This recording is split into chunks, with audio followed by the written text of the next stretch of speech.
Live on heaven நேயர்களுக்கு வணக்கம். இந்த வீடியோ நம்ம என்ன பார்க்க போகிறோம்னா, நிறம் மாறும் உலகில் படத்தோட ரிவ்யூ தான் பார்க்க போகிறோம். இந்த வாரம் ரிலீஸ் ஆன படம் இது. இந்த படத்தோட கதை என்னன்னு பார்த்தீங்கன்னா, அம்மா கூட சண்டை போட்டுட்டு நம்ம லவ்லின் சந்திரசேகர் வந்து ஒரு ட்ரெயின் ஏறுறாங்க. அந்த ட்ரெயின் ஏறிட்ட அப்புறம் அந்த ட்ரெயினில் யார் டிடிஆராக இருக்காருன்னு பார்த்தா நம்ம யோகி பாபு டிடிஆராக இருக்கார். இந்த அம்மாவோட கதையை கேட்டுட்டு அம்மான்றவங்க வந்து எவ்வளோ முக்கியம் அப்படின்னு நான் உனக்கு ஒரு 5 கதை சொல்கிறேன் அப்படின்னு சொல்லிட்டு ஆரம்பிக்கிறாரு. அவர் சொல்கிற கதைகள் தான் இந்த படத்தோட முழு கதையும். நிறமாறும் உலகில் அப்படின்றது வந்து இந்த கதை எதை பற்றி பேசுதுன்னா, 4 கதைகள்.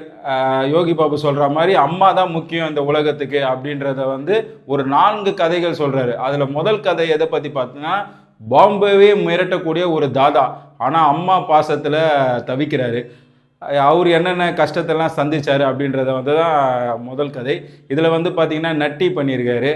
அப்புறம் வந்து நிறைய புதுமுகங்கள் நடிச்சிருக்காங்க. இதில் ஜாதி பிரச்சனைகள், தாதாவோட சொந்த கதை அப்படின்ற மாதிரி ஒரு எமோஷனலாக முடிச்சிருப்பாங்க. 2வது கதை என்னன்னு பார்த்தீங்கன்னா, நம்ம பாரதி ராஜா சாரும் வடிவுகரசி அம்மாவும் 2 பேரும் வந்து ஊரில் இருக்காங்க. 2 மகன்கள். ஆனால் மகன்கள் கிட்ட இருந்து எந்த சப்போர்ட்டும் கிடைக்காத கஷ்டத்தில் இருக்காங்க. அவங்களோட கதையை வந்து சொல்கிறாங்க. அவங்க பணத்துக்கோசம் கடைசி காலத்தில் எப்படி கஷ்டப்படுறாங்க அப்படின்றத வந்து சொல்கிறது தான் இந்த 2வது கதை. 3வது கதை என்னன்னு பார்த்தீங்கன்னா, நம்ம ரியோ ராஜோட கதை. அவர் பார்த்தீங்கன்னா தன்னோட அம்மாவுக்கு வந்து கேன்சரு.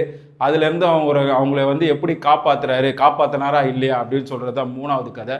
4வது கதை பார்த்தீங்கன்னா, நம்ம சாண்டி மாஸ்டர் கதை. அவர் வந்து ஒரு ஆட்டோ டிரைவர். அவருக்கு அப்பா அம்மா யாரும் இல்லை. ஒருத்தங்களால் கைவிடப்பட்ட ஒரு அம்மாவை வந்து தன்னோட அம்மாவை நினச்சி தான் கூட சேர்த்துக்கிறாரு.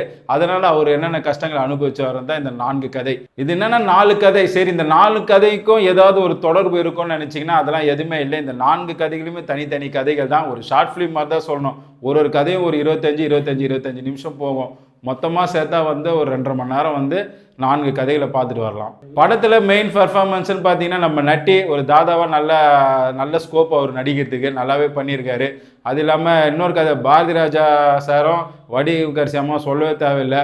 ஒரு காலத்தில் அவங்க வந்து இயக்குனராக நடிகையாக இருந்தாங்க. இப்போ அவங்க 2 பேரும் பேராக பண்ணியிருக்காங்க. அவங்க பண்ணுற ரொமான்ஸ் சீன்ஸ்லாம் கூட கொஞ்சம் பார்க்குறது ரசிக்கிற மாதிரி இருக்குது. அப்புறம் நம்ம ரியோ ராஜ் தன்னோட அம்மா கோசம் எப்பவுமே ஜாலியாக பார்த்துருப்போம் ரியோவை நிறைய படங்களில். இப்போ வந்து பார்த்தீங்கன்னா, அவர் தன்னோட அம்மாவை எப்படி காப்பாற்றுறதுக்கோசம் கஷ்டப்படுறாரு அப்படின்றத அவரோட கதாபாத்திரமும் நல்லா பண்ணியிருந்தார்.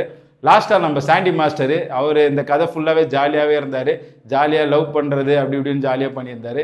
படத்தில் நெகட்டிவ்னு பார்த்தீங்கன்னா, 4 கதைகளை வந்து பிழிந்தெடுத்த சோகம்னா சொல்லணும். சோகம் ரொம்ப சோகம்.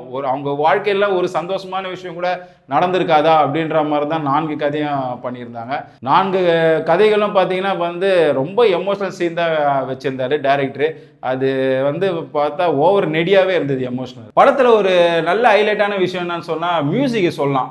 படத்தில் வந்து ஒரு 2வது ஹீரோன்னு மியூசிக்கை பற்றி சொல்லலாம். ஏன்னா அந்த அளவுக்கு பேக்ரவுண்ட் ஸ்கோர் தான் இந்த படம் ஃபுல்லாகவே.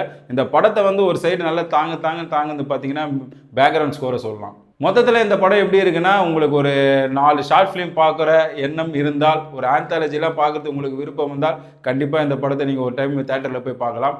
பார்த்துட்டு உங்களோட கமெண்ட்டை நீங்கள் கமெண்ட் செக்ஷனில் சொல்லுங்கள்.